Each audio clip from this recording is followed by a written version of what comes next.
everyone and welcome back to Bardsung, and the table might be looking a little bit fuller than last time because when you're out of the tutorial you start bringing in everything that you need to play a proper campaign, and that is what we're going to start doing today, working our way through the start of the first chapter of the campaign book, which is this big book you can see here.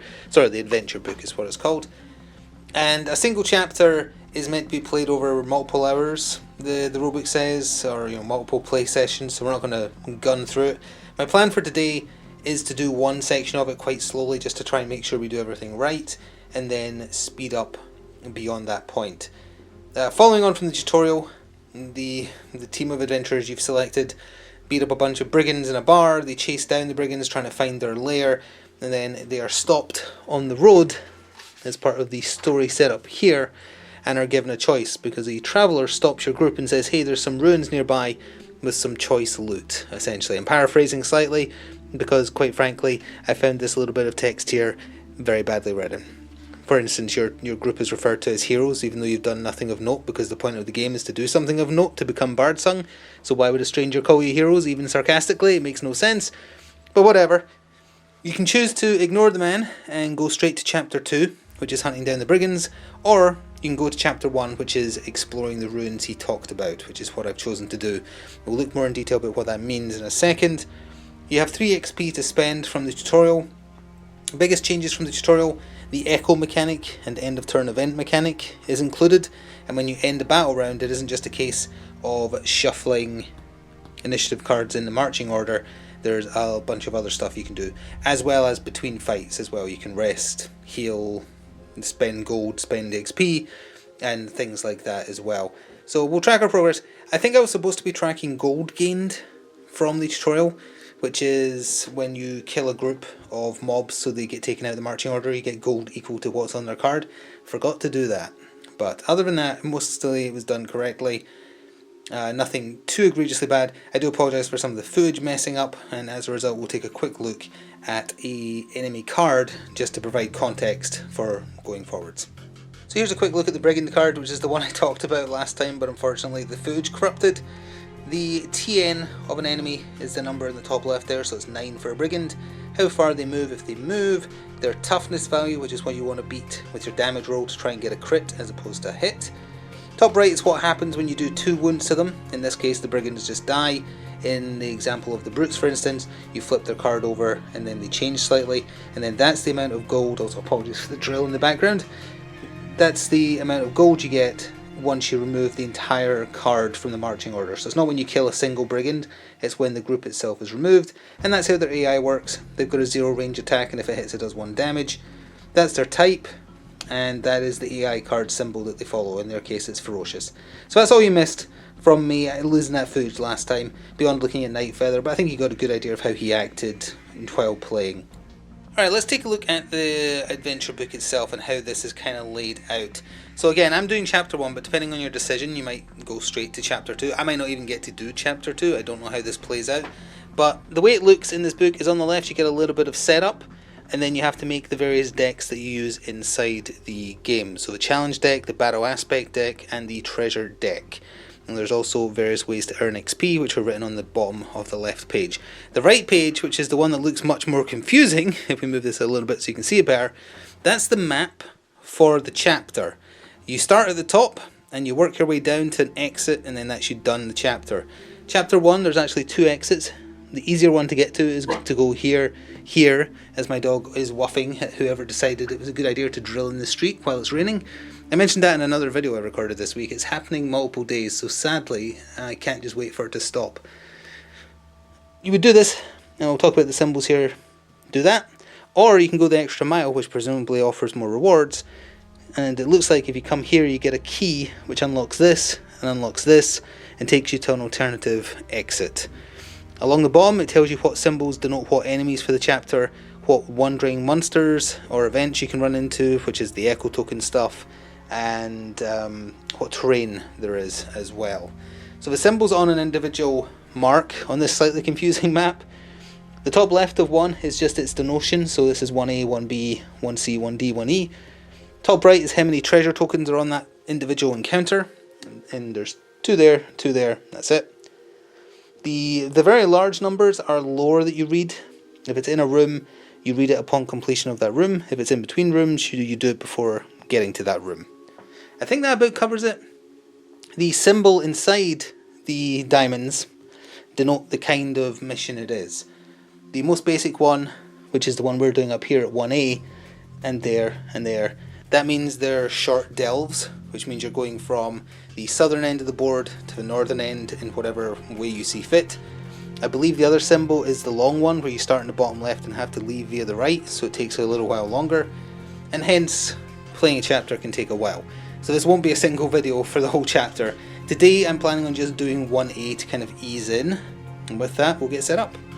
Oh, one last little note about the various decks you have to make. If you're familiar with the Resident Evil board games that Steamforged do, it's very similar to how you make the challenge deck.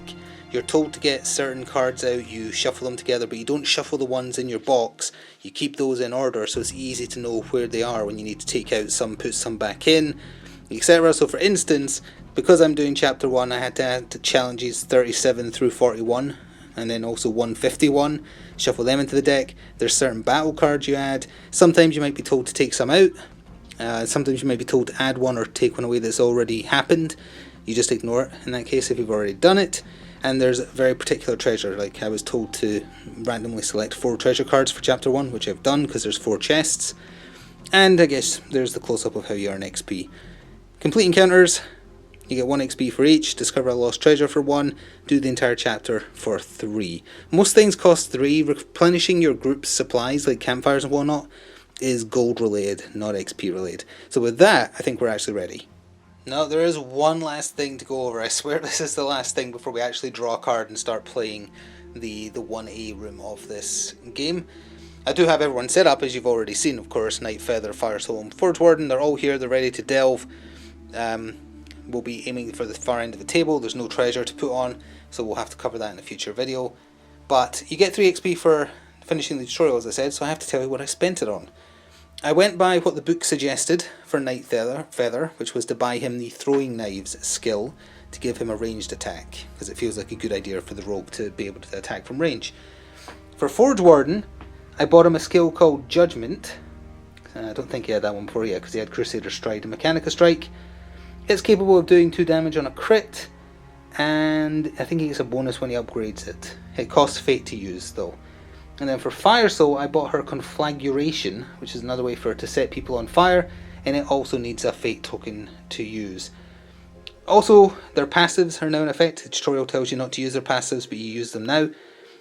This was by accident, but all 3 of their passives they start with, and I didn't do this on purpose, they all relate to them doing explore actions, so that's hopefully going to be easier to remember. No matter which one of them does an explore action, they get some kind of bonus when we start. Alright, well, I think officially to start with we have to grab their cards and form a marching order. There's no point turning them over, I keep forgetting that because the backs of them are there just in case you need proof. There's no way to not tell who's where, so I'm just having to look away, not that it really matters. We are going with Forge Warden first, Fire Soul, Night Feather, doesn't really matter prior to being engaged. So Forge Warden is activating, he will do an explore action so that we can explore our first tile, and his Bastion passive kicks in, which reads, if Forge Warden uses an explore action, they add +1 to their defense for the following round. I've already shuffled the room, corridor, battle, challenge decks, etc. So it's just a case of flipping one. You can obviously you can see which number it is, but there's so many I doubt you'd ever memorize it. Like this is passage 17 or corridor 17. So it's always the same if you draw this one. Oh, unfortunately it looks like it's a dead end. Yeah, it is. It's a dead end. So actually we can't go that way, which means that it's going to take us longer to get to the other end of the table because there is a symbol for a dead end. I'll put that down and we'll carry on. Yeah, I was just checking the rules to see if anything else happens. If you find a dead end like that, it just says the explore action immediately ends. You don't do any of the further steps for it. So that means that unfortunately he's no longer adjacent to a door. So his other action, he's just going to move over here and he will wait, unfortunately. Fire Soul is next then, so she'll move here for her first action.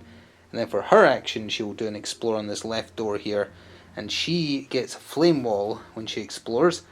In a round after Fire Soul uses an explore action, the first enemy to enter the same space as her suffers a push and burn, which might be useful. ideally not a dead end this time. Okay, it's not a dead end, and I think we can orientate this as such. Well, actually, we might. If you can only orientate it this way, then that would be another dead end there, because it would come off the table at the wrong side. If I can put it that way, then it's fine, which I think you can as long as it syncs up, and we would also have to draw a battle related event, but I'll get this set up first. Alright, we've got that set up, and there is a new enemy type that we didn't encounter in the tutorial because I wasn't using more than 4 or more characters. We're finding a raider who is resistant to physical attacks, TN of 10, and they've got a double AI where they attack it cautiously and then they run away, because I guess they've got range 2. They're using arrows essentially, or crossbows. And a brigand who's on the square where Fire Soul, I believe you actually are supposed to walk into the square when you do an explore, so that's why I've moved her in there. But we also need to draw a battle card because it had the axe in the bottom corner, so we're drawing that now. And it is Prehensile Grasp. This is there's a card in the Resident Evil game called exactly that. A hand reaches out of the gloom and snatches your ankle. This hero makes a TN 13 dexterity action roll. If they pass, discard the card. If they fail and rolled a 1... Oh, sorry. If they fail and rolled a 1, so they have to do both, they suffer damage.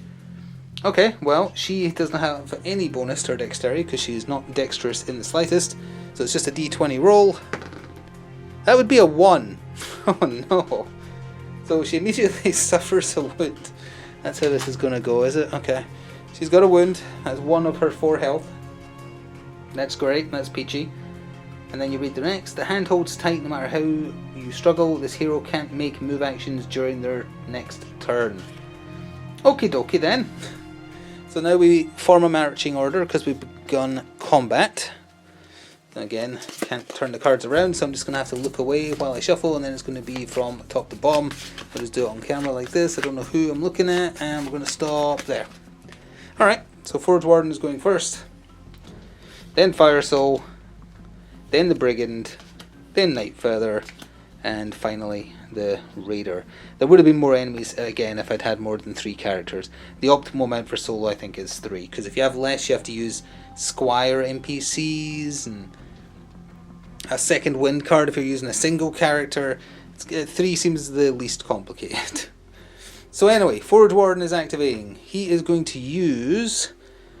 Could he use his Crusader stride? Before this attack is resolved, he can be placed in an adjacent zone. Yes. It's going to cost 1 of his fate already. I'm going to flip that and do it. So he's going to move into here and try and protect her. Because why not? And because that Raider started where she is, I don't think her passive Flame Wall procced because he didn't move in. So anyway, this is a Charisma governed skill. So he's getting +2 to this. Needs a 9. I rolled 2 1s in a row. I see. Well, that was his first action because he didn't do a move. He'll do a Mechanica Strike, which is just a basic strike. Again, Charisma, so +2. 5, 6, 7. I don't like that d20. I'm going to use this d20. So he missed both times, and then it's Fire Soul's turn. She'll start with a Fireball, I guess, and try and just outright murder the Raider. That's a 12. Already hits, but she gets a +2 bonus to that. And now she needs to crit. A 3 isn't good enough, so it's just a hit. But a hit with Fireball is 1 wound of the 2 he has. For our other action then, she'll use Ember and just try and burn him to death. 13 +2, she hit, does a crit. The crits, she did crit, it kills him outright. Because a crit does 1 wound plus sets him on fire.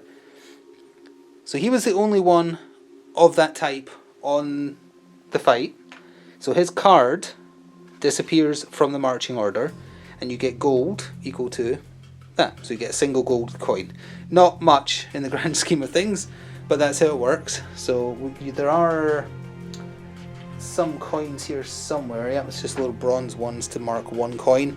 I think it's a shared pool, so I'm just going to put it in one of the little slots on one of their character boards, because I believe you spend it as a party. And then it goes down the line. So Night Feather is next, and he's going to move, and he can move 3 zones for a single move action. He's going to go 1, 2, over that. And I think he'll try his new skill, the throwing knife skill, which is also a fate skill, as it happens. He adds +1 to his range. His normal range is 0, makes his range 1. And it's a dexterous skill, so he gets +2 to the roll. And it is physical though, so he's rolling at disadvantage. So let's roll 2, pick the worst, because he's resistant to physical attacks. The worst, that's presumably a 20, so the worst is a 2, which means he has missed. And for his other action then, he will, well, for one, flip his fate token over because he used it. Fruitlessly, might I add. He has to critically hit an enemy to replenish fate for the party. Forge Warden, he does it with his basic attack, I believe. And Fire Soul is when she does burn on a target. No, he needs range on taunt, so unfortunately he's just going to have to end his turn, and that means the Raider activates. So the Cautious AI card, he'll attack the closest hero, and he's got range 2, so he can reach. So it's just a defense roll for, well, they're all in the same square, so presumably I get to pick. I'm going to pick Forge Warden because he's a defense +3. He blocks it, but then the Raider backs off because that's what his AI says. So now we reach the end of a battle round, and this is where things change from the tutorial, so I'm going to go get the book and we're going to read through it. Alright, here we are, the end phase. I went outside the tutorial. Timing steps.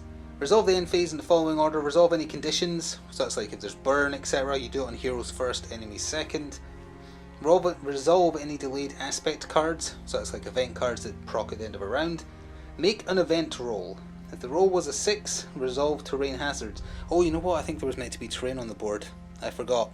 I think there was meant to be a totem, and I have no idea what that does offhand. Sorry, I forgot. If the roll fails, activate the echo token. Collect and shuffle the hero and enemy cards to make a new marching order. Add any new cards for heroes enemies introduced by the echo token or aspect cards. Resolve any effects on the hero abilities. Resolve any other effects not covered in the steps above, and then the round ends. However, for the event roll that it told me to do, that's the next part you go to, if there are less than 3 tiles in the playing area, skip this step. So we don't do it yet, but once there's one more board on, we do, and that echo token appears in the dungeon and starts chasing us. So that's what happens. For now though, it's just on to another battle round. So I've zoomed in a little bit as I shuffle the cards. Again, you're just going to have to believe me that I'm not looking. I guess if you could put them in some kind of like, maybe a poly wallet with a set back, that would make it easier. But either way, okay, so it's going to be, again, I didn't do this on purpose, I was looking away. It's Fire Soul, it's Night Feather, it's Forge Warden, and then finally it is the Raider, although watch as he lives through another turn.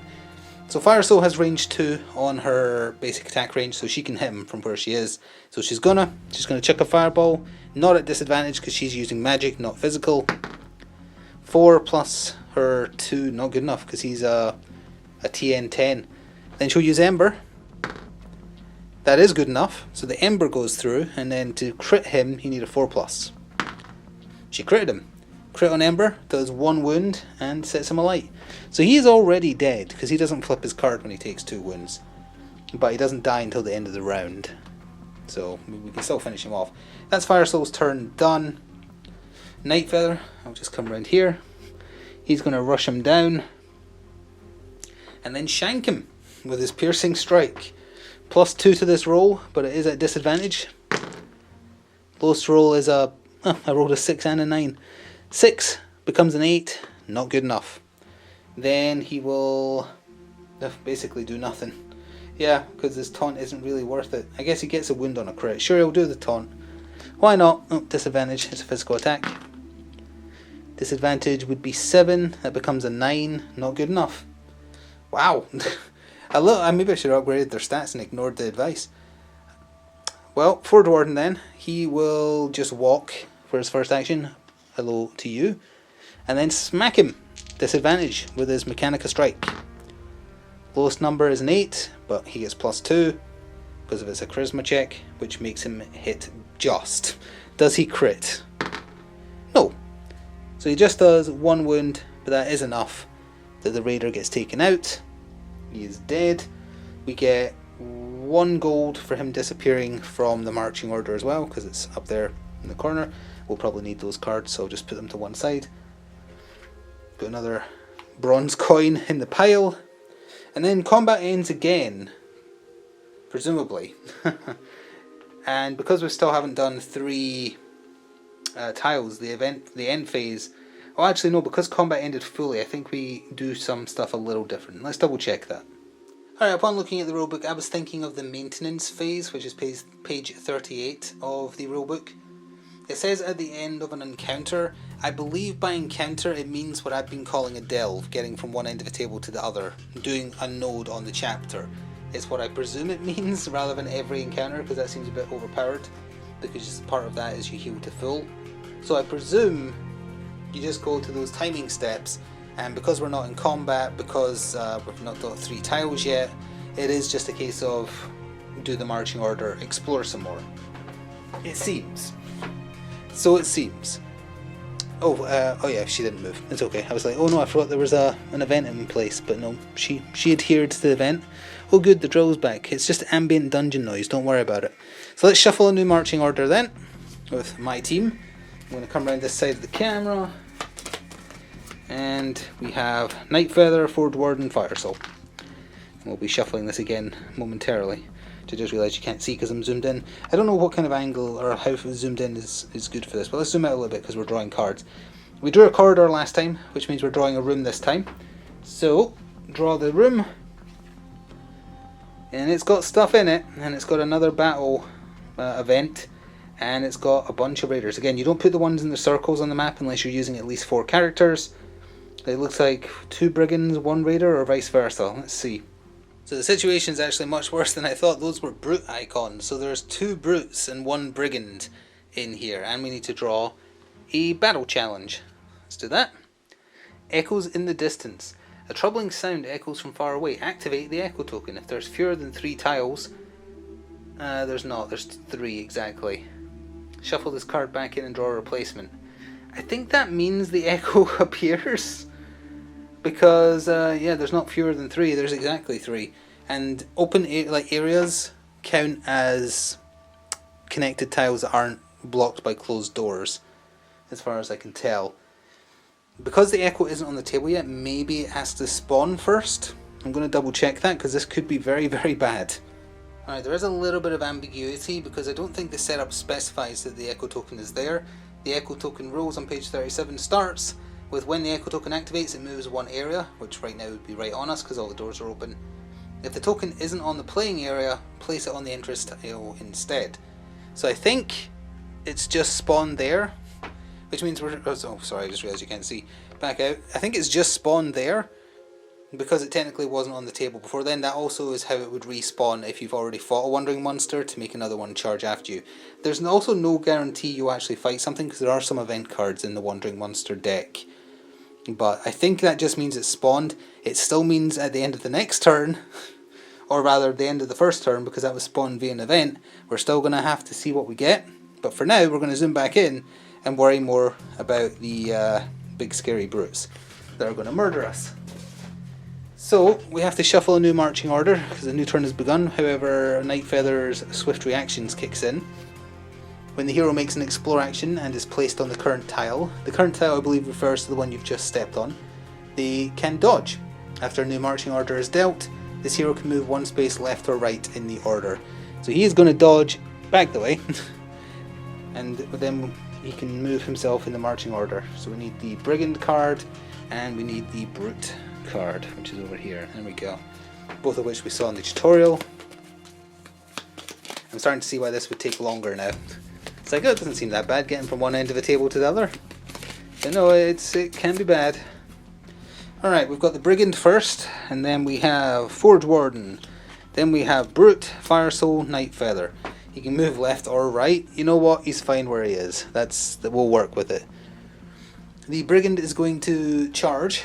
So he's going to go 1, 2, and attack. And I believe since they're both on the same tile, I get to pick. So I'm going to pick Forge Warden, who blocks. That's fine.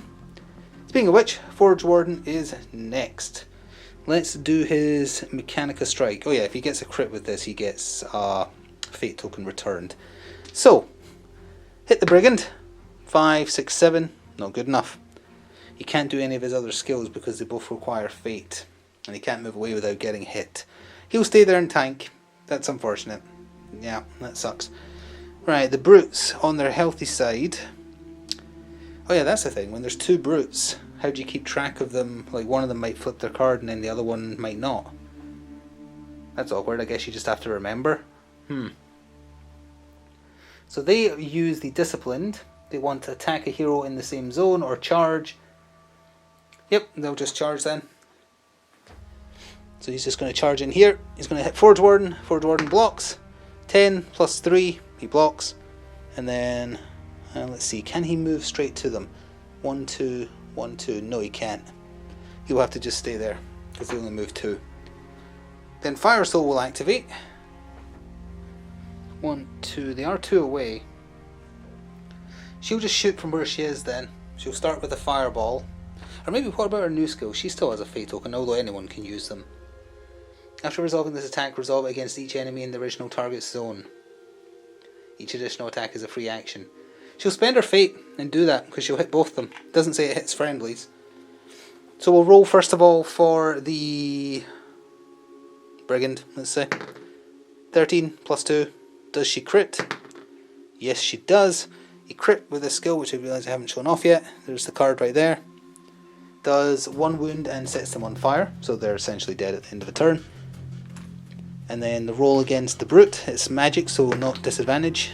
Rolled a 1. Nothing there. Nothing there. Was that worth a fate token? Who knows. For other action, she'll chuck a fireball at him. Why not? 5, 6, 7. Not good enough. After her, it's Night Feather to end the turn. The Brigand is already dead, so don't need to care about that. He might as well just stab the brute at disadvantage. 8 plus 2 is 10. Well, actually, they're 8 standard on this side, but they've got defensive line, which makes it 1 harder. But yeah, he still hits. Does it crit? Nope. Normal hit. Normal hit does no damage, it just lets him dodge. Is there any point dodging? No, not really. So that's the end of the round, and then this is where the true pain begins. So let's zoom out a little bit. End of round, the Ember procs. This Brigand dies. He was the only one on the board, so we get 1 gold, and they're gone from the marching order. But, more importantly, the Echo token activates. Oh, actually no, if we get a certain roll in an event roll, right? Let's check that. Oh, I noticed something up with the camera there. I hope I didn't lose any footage. Just in case, I'll quickly recap. Forge Warden did 2 wounds to the first brute. He flipped his card. The other one has not. And with that, it's Night Feather. No, sorry, it's the brute's turn. They're both hitting Forge Warden, so it's 2 defense rolls. I'm just going to roll both simultaneously because it's the same attack coming in twice. Although actually, I probably shouldn't because one of them, I think, did they push on? Oh, I've been forgetting that they push on a miss. So there has been a reason for doing that. So one of them he blocked, one of them he didn't. So he takes a wound and is pushed. But yeah, he should have been getting pushed every time they missed him. My bad. Okay, and then it's Night Feather. He'll piercing strike the wounded brute, who's now a little bit easier. He hit him. Does he crit him? Is it a crit on a... This is annoying having to turn the card. It's a crit on a 4+ when they're on the weak side. So yes, he did crit him. That does 2 damage plus a dodge. So the one that was flipped is dead, thankfully. So now we're just back to 1 tough brute, which I guess is better, technically. And then he will use the fate that Forge Warden regenerated. Oh wait, no, he used it already. No, he can't. Oh, he got a crit though. If this hero critically hits an enemy and that enemy is the only hero in the zone. Ah, no. There was 2 enemies. He'll taunt then, why not? Just do a taunt. A 1 and a 16. He missed. Fire Soul will chuck a fireball. It hits. Does it crit? Nope, because he's on his healthy side. But a fireball still does 1 wound. So there's that. A little bit of grace there, and an ember. That hits. Does the ember crit? It certainly does not. So it just sets him on fire, but we're at the end of the round anyway. The ember procs. He takes his 2 wounds. He flips his card to the other side. Now, does the Echo token activate? No, it does not. Thank goodness. Time for a new marching order, including the wounded brute, of course. And then if we get this killed, we can proceed It looks like one more corridor, one more room, if they're straight facing, would be okay to get out. So, the Brute is going first, and then Night Feather, Fire Soul, Forge Warden. Get through that a bit quicker. The Brute's just going to smack Night Feather, unfortunately. Does he block? He gets +1 to this. 10, 11... Yes, but he gets pushed. Pushed this way, I guess. And then Night Feather has to go, which means he has to move back on his square. Yeah, I'm seeing how annoying these are now. If I was remembering the push, that means I have to keep on using actions to do that. Stab! 7, 8, 9 on his wounded side. Nope, not good enough. Oh wait, he doesn't have his defense. I'll just roll 1 separate dice. Again, because he shouldn't have had to roll 2. He did hit. Did he crit? Nope. So that's just a dodge. He's going to dodge into the room. Why not? Then Fire Soul. You know what she's going to do? Fireball followed by Ember. Nope. Yes. Does it crit? Nope. So burns him. Like that. Then Forge Warden walks onto his square, smacks him. Just needs to 1 die because he doesn't have his armor on his flip side. 7, 8, 9. Not good enough. He missed. End of turn. Does the Echo activate? Yes, it does. Which means it plops in here. It activates. Now there is 1, 2, 3, and then 2 actual giant monsters. So I'm going to shuffle this order. And then we're going to roll the d6. Oh, sorry, that's not in focus at all, is it? We're going to roll the d6 and just do the thing it corresponds to. So 1, 2, 3, 4, 5, re-roll a 6. 2, we're doing that. Oh no, which is the stretch goal extra mob I added. So the wolf pack is on us, specifically on Fire Soul. Aru to you too. This is going swimmingly. Oh, at the end of the turn, Ember procs. The Brute's on 1 health remaining, but we now have the wolf pack there to deal with, and they ain't here to sing Sinatra songs. Shuffling while looking away, and we're good. Forge Warden's going first, Fire Soul's going second, Night Feather, wolf pack, Brute. Okay, could be worse, I guess. The wolf pack rather only has 2 wounds and they're dead, but they've got a TN of 12, so they're hard to hit. And they do bleed, which I'm not sure what that does. Hopefully we won't have to find out. Forge Warden, he's smacking the Brute. He hit the Brute. Did you crit? You didn't. Wait. Oh no, you did. He's a 4 on his other side. You did crit, so you generate 1 fate point, and more importantly, you kill him. Now we just have an angry wolf pack to deal with. For killing the Brute, we get 2 gold. So I'm just going to flip 1 bronze coin over, and it becomes a 5. Take away the others. So the party has 5 gold to his name. And then for his other action, he'll do a move because he needs to protect Fire Soul. So he's very awkwardly going to walk into this tile because that is a big based monster and it is hard to fit them in. And, pardon me, it is Fire Soul's turn. She's going to fireball the big angry wolf. Does it have armor or anything? No. When this is defeated, activate the Echo token. Oh no! It's going to immediately respawn an Echo token. I don't think running from it is a good idea. Fireball, missed. Ember, hit, crit. No, need a 5. Burns it though. I feel like burning should do more to the animals because they'd panic, but whatever. Night Feather is a bit far away to help. He'll move 2, because he can move up to 3. And then he'll use that 1 fate that Forge Warden generated to chuck a throwing knife. And see what he can do. 11 hits. Does he crit? Yes, he does. A crit with the throwing knife does 2 wounds. So he has actually outright killed the wolves. Good on you. They don't give any gold. Is that right? They don't give anything? I'm going to have to check what happens when a Wandering Monster dies. Do they really give nothing? Oh wow. So yeah, when the enemy is defeated, activate the Echo token. It's not on the board currently, so it appears at the entrance. Joy!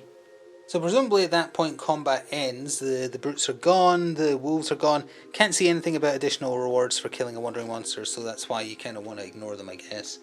Or rather, outrun them. But if a new order starts, I don't know if that counts the end step, as in you would do an event roll. I'm going to say you don't for now, but I might be wrong by that. By all means let me know, because I really don't want to have to fight 2 wandering monsters in a row. I'd like to make some forward progress. So it's going to be Nightfeather, Forge Warden, Fire Soul, and he is going to just move. 1, 2. Where was he? He was there, right? So 1, 2, yeah. Can't make it to the door to do an explore. And Forge Warden, he will move twice because he can only move 2. So 1, 2, and then 1, 2. And then Fire Soul will do the same. She also moves 2. 1, 2, 1, 2. End of turn. Does the Echo Token activate? No, thank goodness. Straight into another turn. Again, I think I have to shuffle a new marching order, so I will. Looking away. Nightfeather, Forge Warden, Fire Soul. So that means Nightfeather is the one doing an explore, but he has to move first. So he moves there, and then he does an explore. It's a corridor. T-junction. Okay, although it looks like that's a dead end or a potential secret passage because it doesn't have the connector lines. And we get a different type of challenge here, there's no combat. So we're getting further up the table slowly but surely, but that blue marker on the card, which is not in focus, apologies, but down there, that means fixed entrance, which means you have to use that side to connect to the tile you're currently leaving. So normally you do get a choice. The blue portal here, also he should be there, is a secret door, and if you're willing to use one of your 3 toolkits, that can be explored to make another path through. I'm probably not going to bother, but that is possible. Anyway, we have to do a challenge question mark card, so I'm drawing this and I'm going to read it. That's what it is though. Lure. A rare opportunity to send your pursuer in another direction. This hero can spend a toolkit to discard an echo token from the playing area. Ooh. If there's no echo tokens on the playing area, shuffle this card back into the deck and draw a replacement. I'll expend the toolkit to get rid of the echo token. So at the top of the table there's 3 toolkits. I'm flipping one of them over. We have a chance at the end of the encounter to buy a new one for 7 gold. So yeah, the echo token is currently gone, but it's the end of turn. Oh wait, no it's not, sorry. But we'll see if it reappears immediately when someone else wanders into a dungeon. Nightfeather still has another action, because that was his explore action. And he will, I guess he'll just stand there, because why not? Forge Warden will follow. 1, 2, 1. Stand aside, little man, this is the tank's job. And then Fire Soul shall follow them. 1, 2. End of turn.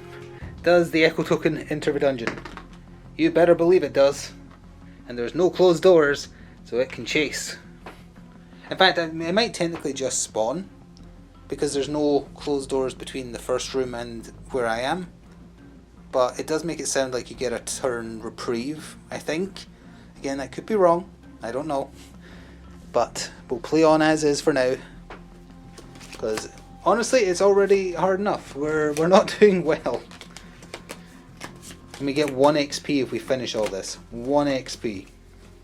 Alright, new marching order. Nightfeather, Fire Soul, Forge Warden. So once again, the rogue is the one going in first. He is immediately doing an explore action, and we're on to another room, because we just did a corridor. Oh, it's got a door. Okay. And it's got, I think that's 3 brigands, 1 brute. And we have to do a combat thing, so I'll get that set up. Alright, the room is set up, and this one did have a banner, and I noticed this time as a terrain element. What that does, unless I go onto that tile and spend an action to remove it, is the first enemy to be exhausted, i.e. activate in a turn, goes to the end of the marching order and gets to go again. Pretty nasty. First things first though, we have to draw a battle challenge. Spear trap, well that sounds pleasant. A spear hangs from the ceiling. Is there a way you could use it to your advantage? If the heroes have a lever token, nope. Defeat an enemy of your choice, wow. Or the hero can spend a toolkit to make a TN8 intelligence roll. If they pass, defeat an enemy of this hero's choice. If the hero fails or doesn't spend a toolkit, this card has no effect. I'm going to spend a toolkit because I want that brute to die. So 2 of my 3 toolkits gone. That's what all the gold is going to go to. So it's TN8, was it? Does it say which hero? Does it say like highest initiative order? Because I haven't done the hero order yet. This hero. So I guess it's the one who did the Explorer, so it's Nightfeather, because he's also supposed to be there. Well, that would be a fail. So, nope. And you can't use, I don't have any fate to use. So that's just a fail. If this fails, yeah, he just has no effect. That was worth my time. Okay, we'll shuffle. And here we go. So Nightfeather is staying first. And then the 3 Brigands are activating, which is nasty. Then the Brute, then Forge Warden, then Fire Soul. That's very bad. Very bad indeed. Nightfeather will move into the corner here and destroy the banner. Because I don't want the Brigands essentially getting 6 turns. Because that would be nasty. He's just going to have to weather the blow. 2 of them are going to go after him. One's going to go after Forge Warden because they're equidistant. Speaking of which, they're activating. So they're both charging and attacking Nightfeather. He's charging and attacking Forge Warden. So we've got a few defense rolls to do.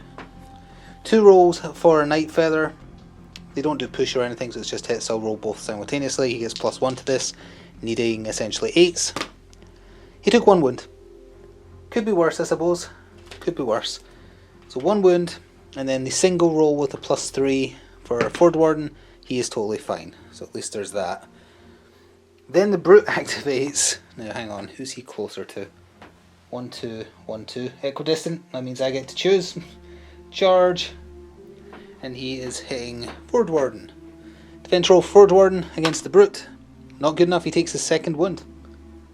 Just a normal wound. You can get serious wounds now that we're out of the tutorial, but nothing we're encountering so far can do them. It's Forge Warden's turn. He will start with a Mechanica Strike on the... on the Brigand. Got him, because the 12 + 2. Is it a crit? I really wanted it to be a crit to get some fate. That's 1 wound to the Brigand. Plop. And then you can't do anything else. I want to double check you can't do your basic attack twice in a turn. No, each active ability card can only be used once per turn, so no, he's done. So then it is over to Fire Soul. We don't have any fate, so we can't do that. She'll just fireball the Brigand, try and kill him. 8, 9, 10. Yep, good enough.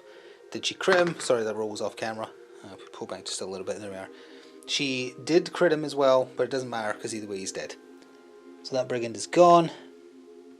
And then she'll Ember the Brute. It bounced off camera, but I assure you, it was a 1. End of turn. Does the Echo Token move? You bet it does, and because all these doors are linked, I believe we immediately have to do another Wandering Monster because it would just walk straight here and reach us. So I'll put the wolves back in the deck. I'm not sure if you're supposed to do that or not. Again, I'll just kind of shuffle them and we'll roll a d6 and do the number that corresponds to, re-rolling a 6 result. So that's, well, you can't quite see. This is very hard to do. There we are. That's the deck as it stands. I don't want to act like I want to prove I'm not shuffling it. 3, 1, 2, 3. What is this? Overactive imagination. Your mind must be playing tricks on you, hearing noises that aren't actually there. Discard this card. So the Echo Token, in this case, thankfully, was not a monster. It just goes away, and then another one will be coming in next turn. So we just go straight back to new marching order. I would say one more corridor, and then the next room would almost certainly have the exit. Brigand, Nightfeather, Brute, Forge Warden, Fire Soul.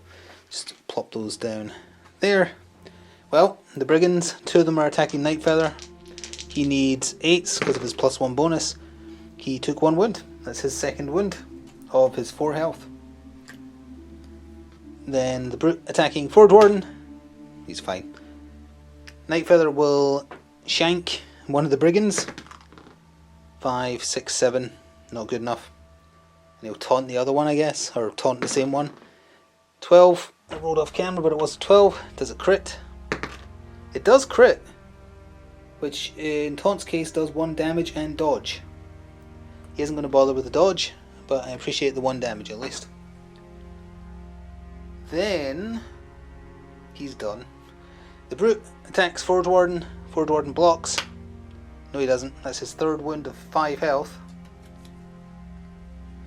And then he activates. He will strike with disadvantage. Did I roll for disadvantage last time? I might have forgotten. Disadvantage sword strike. He's fine. Does it crit? Nope.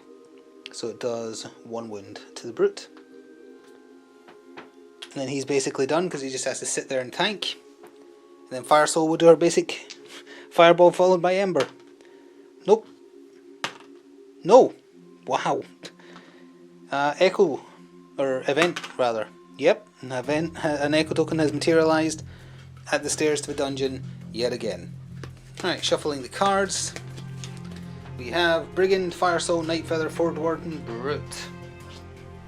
2 more attacks on Nightfeather.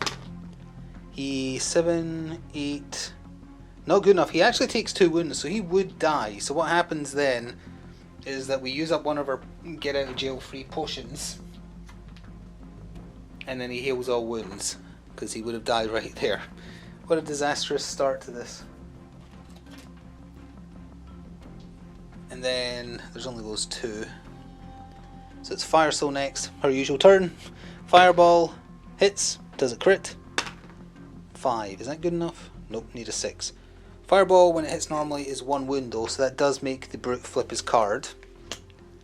And he's back to full health, and then she'll Ember him. No, he won't. Or no, she won't, rather. Of course she won't. Then Nightfeather's going. He will stab at one of the brigands. 8, 9, 10. Good enough. Does it crit? Doesn't matter, actually, because it didn't say which one he was hitting, but of course it was the wounded one, so the wounded one is dead. And then he will taunt the other one. Does it crit? Nope. So he just moves. There's no point, really. He'll just... Actually, no, there is a point. Get closer to the door. He will come over there. Obviously the brigand will still chase him, but we might as well get closer to the door. Then Forward Warden only needs to roll 1 die when the brute's flipped. Sword strike hits. Does it crit? On this side it does. So he generates 1 fate, which is important, and then he can push and do 1 damage. He can't do any other attacks. Oh no, he could spend the fate, but I don't want him to. So sure, he'll push him. Do 1 damage. Did I go with Fire Soul there? Because she should have went after the brigands. I feel like I did. Yes, because a Nightfeather would have died on his turn. That's right. So the brute going to come back, attack. 7, 8, 9, 10. Yep, good enough. Just. Does the echo token move at the end of turn? No, thankfully. New turn again. We're getting there. It feels like I'm fighting tooth and nail, which makes me believe that I've done something wrong. I'm sure we'll find out in the future. So Fire Soul, Forward Warden, Nightfeather, Brigand, Brute is the order for this turn. Fire Soul. Stop me if you've heard this one before. Fireball followed by Ember. Does it crit? On this side it does. 2 wounds, he's dead. Nope. Which is 2 coins for us. 2 coins, there we go. He's gone from the initiative track for now. And she can't see the other one, so she'll just move into 1, 2 to here for her other action. Forward Warden, he'll move 1, 2 and then attack. Got him. Crit. Nope. 1 wound. Splat. Like that. And then Nightfeather will just move in and try and get the kill then, I guess. There. Does it get him? Absolutely not. Brigand will attack.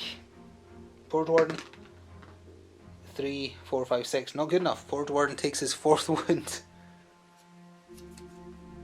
But he has 5 health because he's slightly tankier than your average enemy. I mean hero.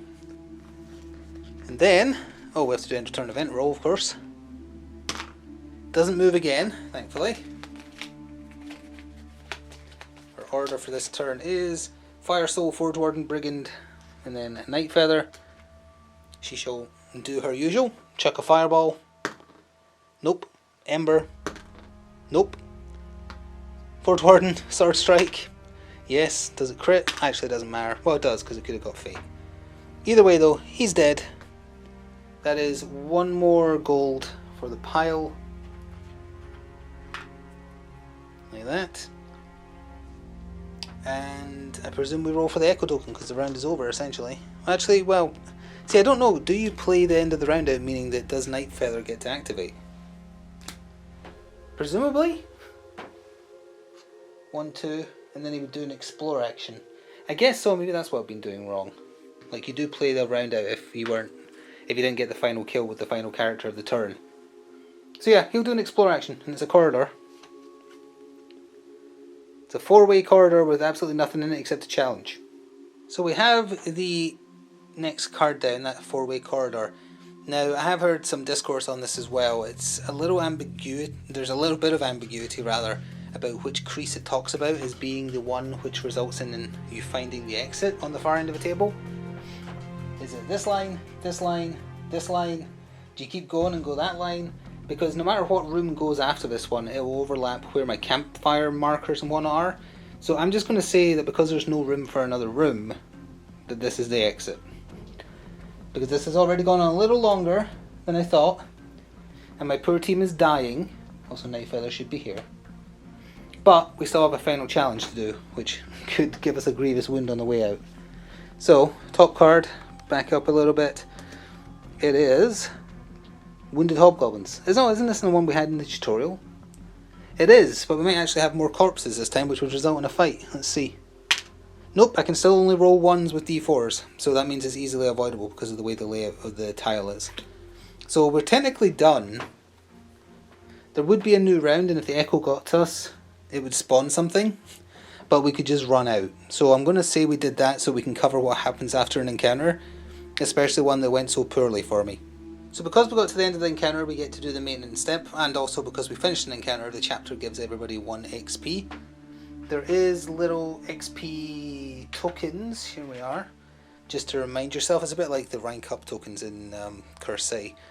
So I'm going to give them all one of them just to remind myself. They've all earned 1 XP. That was a hard fought single point of XP. Upkeep. First we do upkeep, gold, level up. At the start of the upkeep phase, each hero discards any any wound cards on their dashboard, removes all tiles, models, cards, etc. so you would clear the table. If you have any tokens on your dashboard, such as grudges or treasure with a timer on it, they're not discarded. If they completed the encounter, move on to the next step. If they failed the encounter, well, we did pass. In the gold step, the heroes can spend the gold they've gained by defeating enemies and completing challenges. Oh, sorry, as I kicked the camera. Yeah, for doing challenges you get gold. I totally forgot that. Whoops. Spend gold to exhaust consumables or unexhaust consumables. Spend gold to replenish firewood, toolkits, charms, etc. Spend 10 gold to get treasure. Or unattach gems and runes from equipment to put them on something else for the cost listed. Well, I'm going to spend 7, which is 5, 6, 7. We technically should have had 8 or 9, I think, because I forgot that challenge cards give you money, but we'll spend 7 to replenish 1 toolkit. Flip that over, so we've got 2, and then we're only missing 1 toolkit, 1 potion. Then you're at the level up step. As heroes progress, they'll gain XP, but I think the minimum number you need is 3 to spend on anything, so we can't do anything with that either. So then we would continue on with the chapter, which the next part of this chapter is just another delve. It's different in the sense that it has a bit of story progression if we finish it successfully, and there's some treasure to go after, so we'd have to cover how treasure works in the game in terms of randomizing where it is. But that's for next time. I'm sure there was some stuff done wrong. It's a lot more complicated than I thought and a little bit weirder in how it plays than I thought. I think there was a lot of bad rolls there, but it didn't help. But either way, that was a sort of look at a delve in the first part of chapter 1. Let's see what happens going forwards, and I'll try and get the hero models painted up as well at some point. Maybe not before the next video, but at some point. Thanks for watching, and ta-ta for now.